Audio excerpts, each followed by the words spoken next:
Elle ne laissait jamais un travail inachevé, ni ne l'arrêtait avant d'aller à l'église. Jamais la famille de son mari ni ses voisins ne lui rendaient la vie dure à cause de sa vie chrétienne. Seule ma mère et mes frères lui rendaient la vie difficile.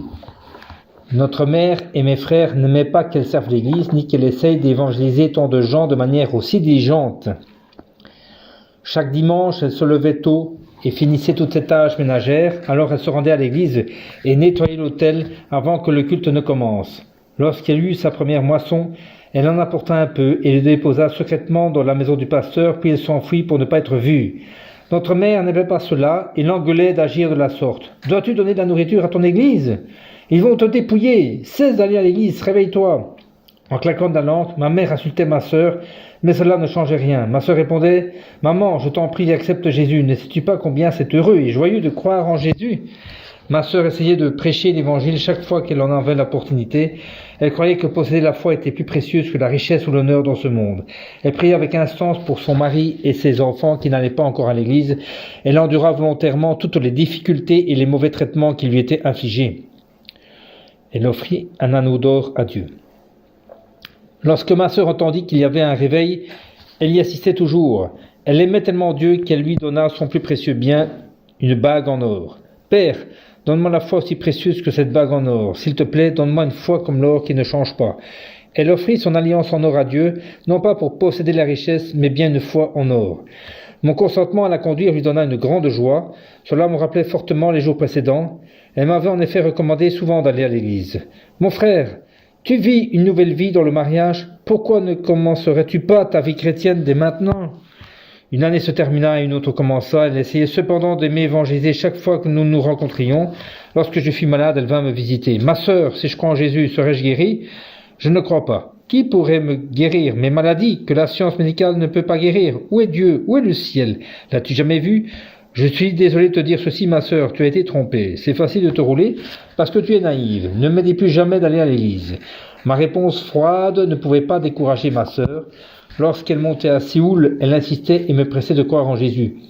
Elle fut la seule personne qui continua à m'encourager pendant mon abominable vie de maladie. Me tenant dans l'antichambre de la mort. « Mon frère, il me semble que tu n'as plus rien si ce n'est la mort, non ? Écoute, frère, il y a un moyen pour toi de survivre. Tu peux recouvrer la santé. Accepte Jésus, c'est le seul chemin à prendre. » Je n'ai pas essayé d'aller à l'église, mais son enthousiasme persistant m'évangéliser a fait germer quelque chose dans ma pensée. Je pourrais être guéri si je croyais en Jésus. C'est pourquoi je dis oui à sa demande de la conduire, malgré que je sois mentalement fatigué. La sagesse que Dieu a donnée à ma sœur aînée. La demande de ma sœur de la guider était la sagesse de Dieu pour me conduire vers une nouvelle vie alors que je me trouvais dans l'antichambre de la mort. Le Dieu vivant qui choisit les choses folles pour les rendre sages et les pauvres pour les enrichir a donné cette sagesse à ma sœur. Il ouvrit la porte pour moi, qui était fou et qui ne savait pas comment embrasser la vie. Dieu travaillait en moi pour répondre à la prière instante de ma sœur. « Père, je te prie, aide mon frère à te rencontrer. S'il te plaît, guéris-le et laisse-le te glorifier et laisse-le évangéliser d'autres membres de la famille afin qu'ils reçoivent leur salut. » C'est moi qui étais si fou, pouvais-je réaliser la sagesse de Dieu, sa merveilleuse sagesse qui travaille en moi? Elle vint sur moi comme un rayon de lumière qui a vaincu la mort. Ces rayons de lumière m'ont protégé et m'a conduit à suivre le conseil de ma sœur. Ma seconde sœur aînée est maintenant une grande diaconesse dans mon église. Elle sert le royaume de Dieu et sa justice en tant que femme de combat spirituel dévouée. Sa vie quotidienne est pour la prière, évangéliser les gens et rendre grâce à Dieu. Elle est aimée de Dieu et bénie de sorte qu'elle possède une foi et une espérance forte. Elle a vaincu les difficultés afin de vivre une vie victorieuse. Ses enfants ont bien grandi et sont devenus des serviteurs de Dieu, travaillant pour la mission mondiale. Ma vie renouvelée. Je me suis rendu à la maison de prière de Hyun Shinhae le matin suivant. Ma sœur aînée est venue à ma maison pour me presser. Il m'a fallu beaucoup de temps pour descendre la colline de Gimodong en m'appuyant sur ma canne. Nous avons voyagé dans un bus bondé et lorsque nous sommes arrivés à la maison de prière de Hyun Shinhae, leurs louanges pouvaient s'entendre dehors dans la rue. « Viens frère, nous sommes en retard, dépêche-toi, entrons !» J'étais supposé la faire entrer, mais c'est elle qui me fit entrer. En entrant dans le bâtiment, je me suis rendu compte qu'il n'y avait pas de place assise au deuxième étage. J'ai essayé de marcher sur la pente qui était réservée pour les patients en me tenant à la rampe. J'ai marché pas à pas. entraînant les pieds afin d'atteindre le 3e étage. J'avais mal aux genoux et j'eus des sueurs froides. Beaucoup de gens m'ont dépassé jusqu'à ce que j'atteigne une place au 3e étage. J'étais épuisé et j'ai pris donc du temps pour reprendre mon souffle. De nombreuses personnes continuaient à arriver et s'asseyaient autour de moi. Je me suis demandé pourquoi tant de gens se rassemblaient à cet endroit. Lorsque je regardais autour de moi, je vis une dame vêtue d'une robe blanche qui parlait au micro. Elle prêchait de la chair d'une manière dynamique. Beaucoup de gens lui répondaient « Amen » en levant les mains. Je me sentis lourd et craintif parce que je ne pouvais pas bien entendre et tout ce que je voyais était étranger pour moi. Je ne pouvais pas voir ma sœur aînée qui était assise à côté de moi. J'ai vu tout le monde à côté de moi commencer à prier à haute voix. Certains d'entre eux, tout en priant, ouvraient largement leur bouche. Ils me paraissaient être fous. Certains levaient les mains, certains secouaient leur corps, certains pleuraient en se frappant la poitrine et certains restaient calmes, la bouche fermée. Qu'est-ce qui ne va pas avec ces gens? Quel genre d'endroit est-ce ceci? Pourquoi suis-je venu? Il vaut mieux que je quitte cet endroit tout de suite. Tout le monde semble fou. Si je reste plus longtemps, je vais devenir fou aussi. Je n'étais jamais allé dans une église. Je croyais que les croyants priaient en se comportant calmement, mais les gens à la maison de prière de Hyun Shinae étaient exactement le contraire de ce que j'attendais. Lorsque j'ai trouvé ma sœur, j'étais déçu de son comportement. Elle était une personne timide d'ordinaire, mais ici elle se comportait comme les autres, secouant son corps, levant les mains, pleurant et priant. C'était incroyable. Est-ce là ma sœur? Je n'en crois pas mes yeux. Où est ma sœur calme et timide? En pensant à ce demande d'instant de venir ensemble, je ne pouvais pas lui demander de rentrer à la maison et je ne voulais pas non plus perdre du temps en regardant autour de moi. Alors que je regardais ma sœur qui agissait de manière aussi différente, j'ai senti qu'un monde mystérieux devait exister. Je me suis donc agenouillé comme ma sœur, fermant les yeux. J'ai joint les deux mains et j'ai prié.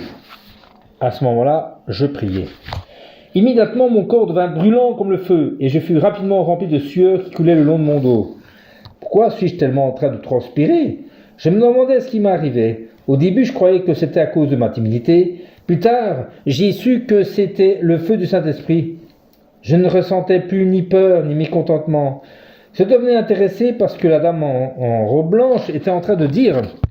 À ce moment, quelqu'un me frappa sur l'épaule. C'était ma sœur et mon frère.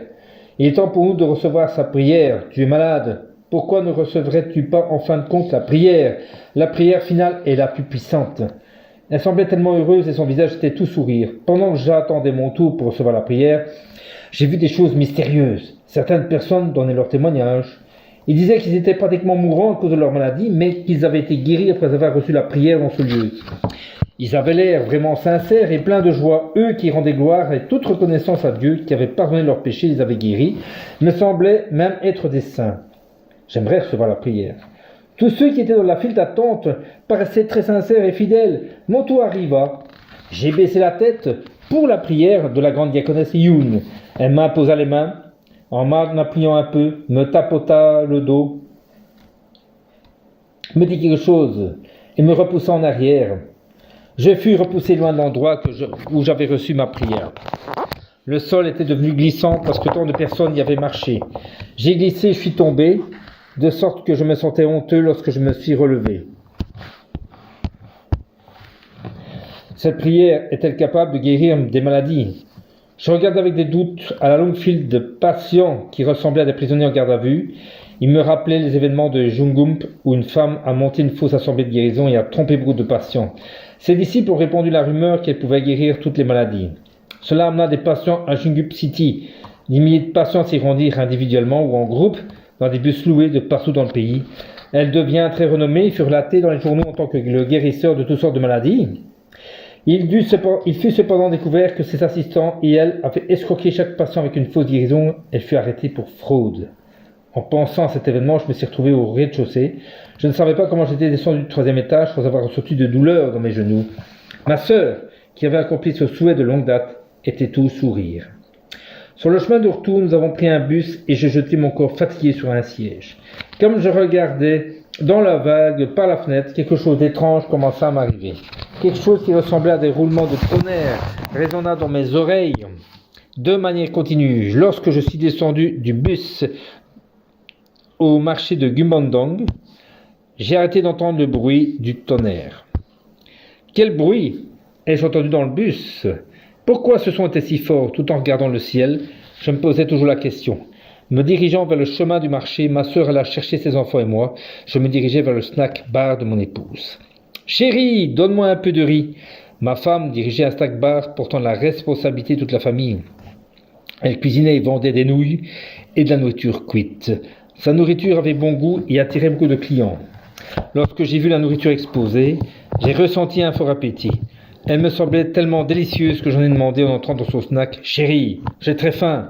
Donne-moi un peu de riz de viande. Dépêche-toi s'il te plaît. » « As-tu bien dit du riz et de la viande? Es-tu devenu fou? Est-ce la maison de prière de Yun Shinae qui t'a rendu comme cela?